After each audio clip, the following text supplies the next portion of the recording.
Nestled along the picturesque coastline of Kenya lies a vibrant industry that has been a cornerstone of the region's economy for centuries. Bixa, locally known as Mrangi, often referred to as annatto or achote, has not only left an indelible mark on the history of the coastal region, but continues to be a crucial economic driver today. Agriculture and Food Authority is established under the AFA Act number 13 of 2013. And its main role is to be a vehicle for implementing the Crops Act number 16 of 2013 with the sole mandate of developing, regulating, and promoting scheduled crops in the country.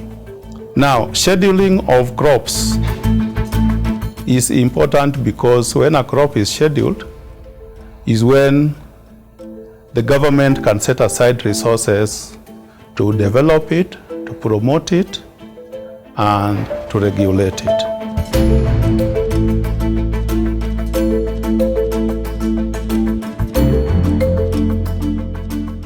One of the crops that were initially not scheduled but has been grown by our farmers for over 50 years is Bixa. Bixa is mainly grown in the coastal region, Kwale, Kilifi, Lamu.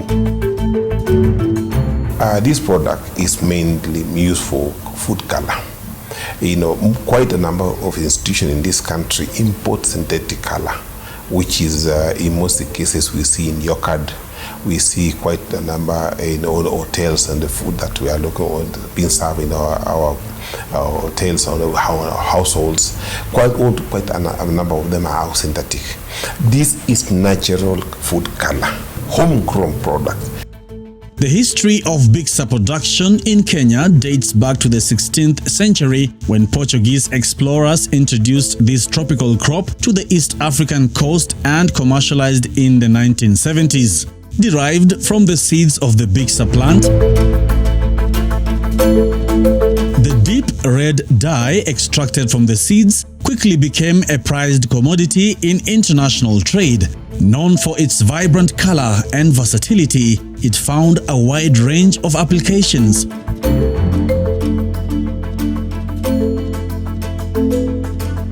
Most of the applications that are being used in these Bixa products is majorly in the dairy industry. Most of us have taken the cheese with the yellow color. That is our color. Most of the pharmaceuticals use the annatto color. They are used also in application in confectionaries, also in pharmaceuticals, when you find the capsules and all those syrups for the young kids. Over the centuries, Bixa farming evolved into a thriving industry, with the coastal region emerging as a vital center for its cultivation. This industry's rich history is intertwined with the historical trade routes that connected Africa, Asia, and Europe, making it a hub of economic exchange and cultural influence. The demand for Bixa only increased, further establishing Kenya's position as a global supplier. Currently, we are exporting Bixa product to the US and also Europe. Specifically, Denmark is taking quite a huge amount of what we produce. But there's also potential. We are actually looking at how we can diversify our markets or expand markets to non-traditional areas. And we are targeting China, Asia, and also in Europe, Germany, for example.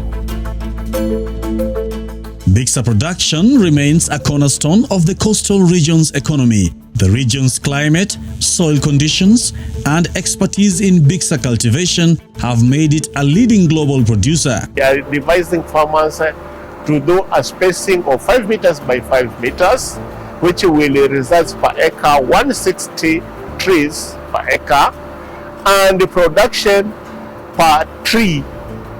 A farmer, if well maintained, he can achieve 20 kilos per tree, which means per acre a farmer can get 3 tons.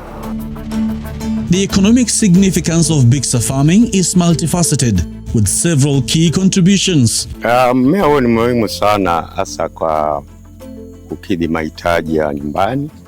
Mapato yake yamekuwa muhimu sana hasa kwa mambo ya kijamii, kusaidia watoto shule, mahitaji ya kawaida ya nyumbani, kupata chakula, mavazi na kadhalika, na kuendeleza yale mambo mengine yanayohusu mahitaji ya nyumbani. Bixa production has provided a source of livelihood for countless families in the coastal region, creating employment opportunities for both farmers and laborers. Kwanza kabisa, zao hili linanipa mapato mazuri, na niko na watoto wako katika shule ya kibinafsi, na ninawalipia karo kupitia mmea huu wa Bixa. While Bixa production has been a resounding success in Kenya's coastal region, it has not been without its challenges. Bixa, just like many of the other crops we grow in this country, has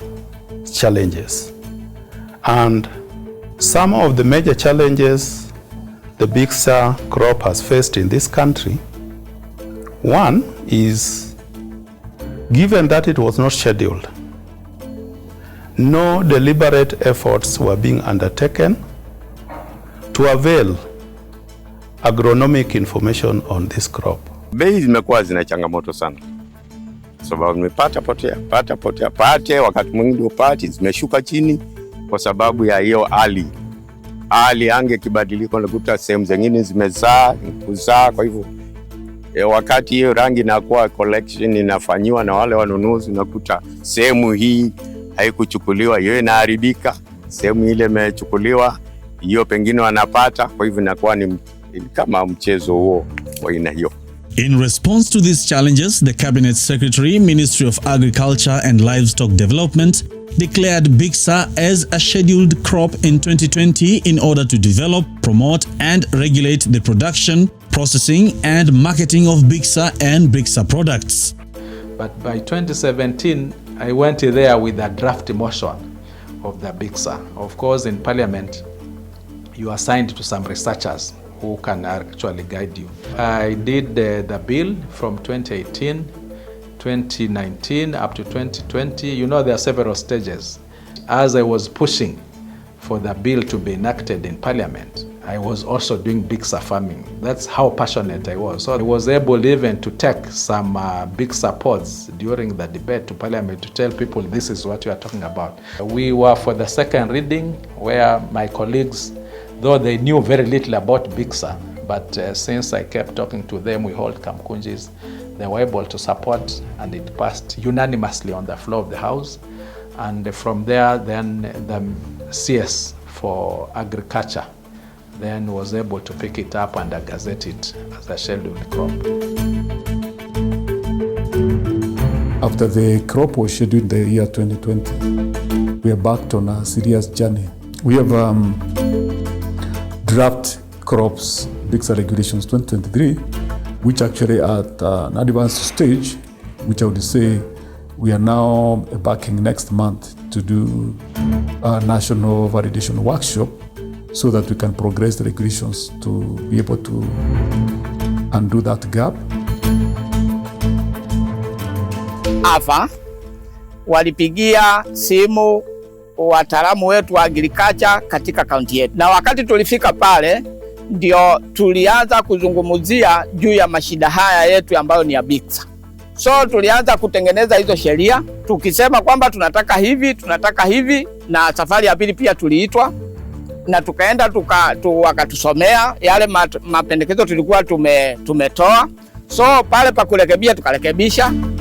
Regulations are going to help us to make sure that we improve on this sector, because in fact the first thing which was a major achievement for us is in the year 2020, after lobbying for quite some time, this crop was now put among the scheduled crops, and that was a major achievement because it had never been done. The regulations will play a key role in regulating the sector and also ensuring that our farmers will get the right prices, and also control the sector, regulate the sector so that it can be beneficial to our farmers.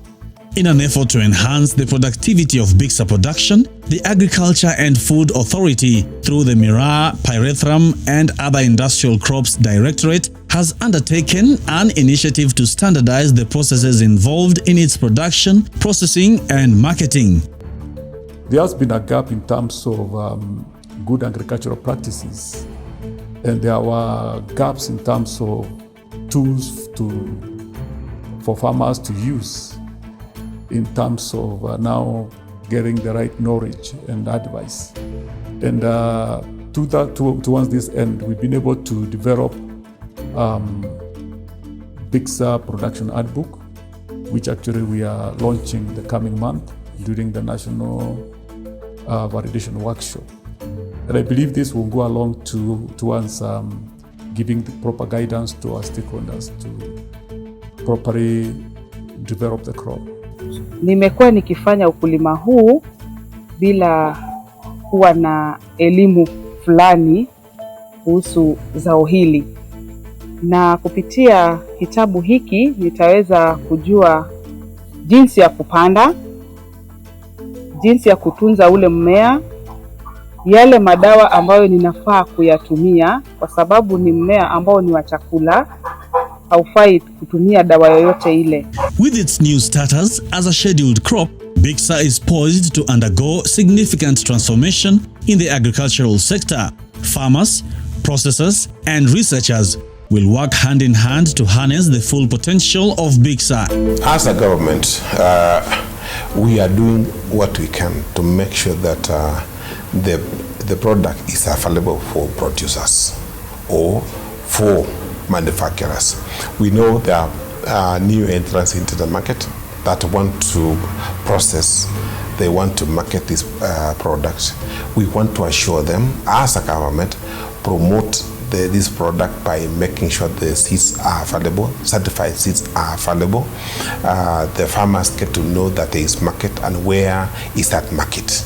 You know, you can be saying there is a market, but we want to identify the market, allow farmers to know where the market and the prices that are attractive to the farmer.